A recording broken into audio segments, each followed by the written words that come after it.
Take problem number 16 in income from house property. This is a problem taken from Gaurav Naran.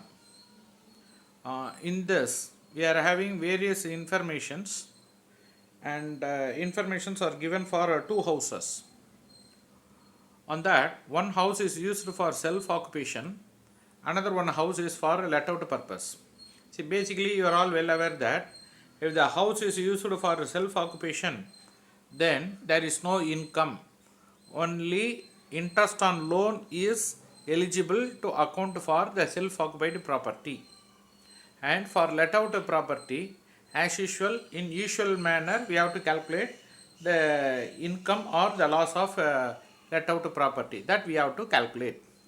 See, we are given with the municipal taxes and rent for both rent for the let-out property. Municipal tax given for municipal value given for self-occupied property, but it is taken as a 0. And for house 2, we are given with municipal value and rent received, that is 2500 per month, that we have to take. See, basically, you know the concept. When we are given with fair rental value and municipal value, whichever is higher should be considered, should be taken. That should be compared with standard rent. It should not be more than the standard rent. So we have to take the least value, that is called that amount should be taken. Okay. Then expected rental value. That amount is expected rental value, and that amount should be expected rental value, that is ERV, should be compared with actual rent. Then higher amount is taken as gross annual value. See, in this case, in this problem, we are not having the standard rent, fair rental value, so we cannot calculate the ERV, expected rental value. So straight away we are comparing municipal value and the annual rent. Whichever is higher, 30,000 is the higher value. And another one important point, in this vacancy is also given. The house is vacant for 2 months. So per month rent is 2500. So total vacancy amount that comes to for 2 months, that comes to 5000. See, you are all well aware about the rule. What it says, ERV or annual rent, whichever is higher, on that we have to adjust the vacancy value. See, in this no ERV, it cannot be ascertained in this problem. So we are taking the rent. Straight away we are deducting the vacancy amount from the rent. 30,000 minus that 5,000, that is the gross annual value as per calculation. Again I repeat, ERV or rent, whichever is higher, on that we have to adjust we have to deduct the vacancy.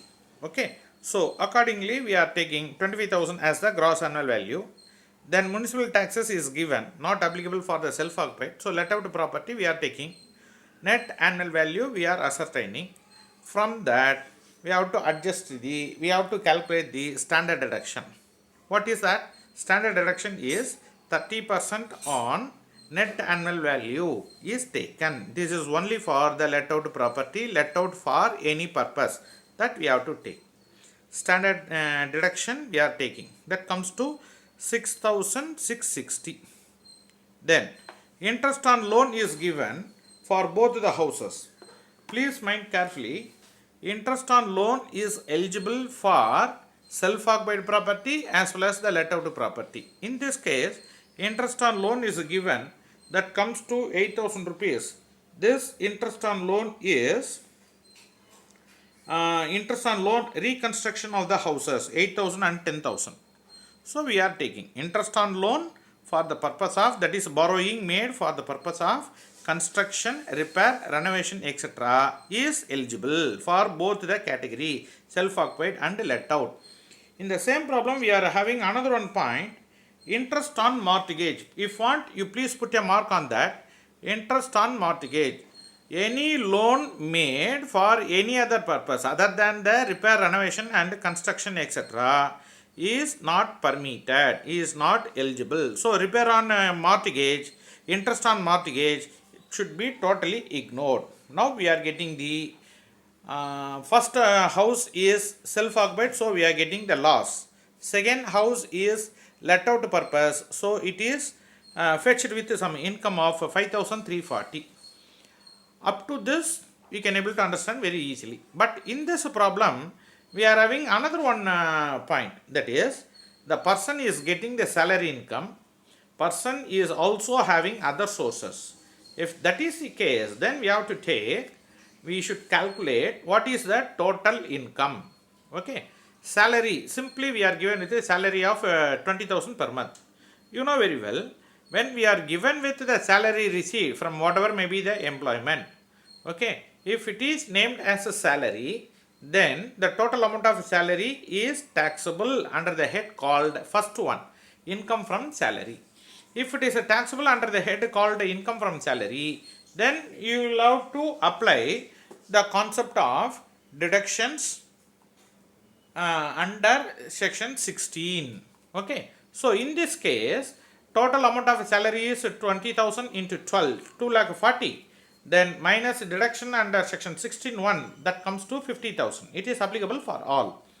So 240 minus 50, that comes to 190, that is the chargeable salary income, net salary income. Normally we used to call it as net salary income. Then house property income, second head is house property. The first one house having the loss, second house is income. So 8,000 minus 5,340, final net loss from the house property. I have mentioned that as B. Point A is net salary, point B is net house property income. Then third one is we are given with the point called income from other sources, that is also taxable. Don't worry about a capital gain, business or profession, because those things are not mentioned in the question. So what the points given in the question, that we have to take. So income from other sources, 50,000 rupees is taken and it is taxable under the head called income from other sources. That should also be mentioned in statement of income.